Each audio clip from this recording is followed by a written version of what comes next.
ஏன் நீ போன ஆண்டு திருப்பரங்குன்றத்தில் அதே மலை இருந்துச்சுல, அதே சுடரேற்ற தூண் இருந்துச்சுல, போன வருஷம் என்ன தீவன் இல்லையா, இல்லை தீக்குச்சி இல்லையா, இல்லை எண்ணெய் இல்லையா?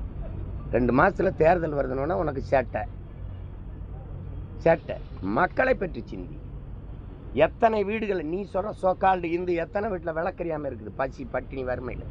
அந்த விளக்கை ஏற்ற நீ சிந்திக்கலை. மலை மேலே விளக்கு ஏற்றுறன்ற கேட்டால் 100 ஆண்டு கனவு, 100 ஆண்டா ஒரு விளக்கத்துறது கனவு கண்டுக்கிட்டு இருந்தியா நீ?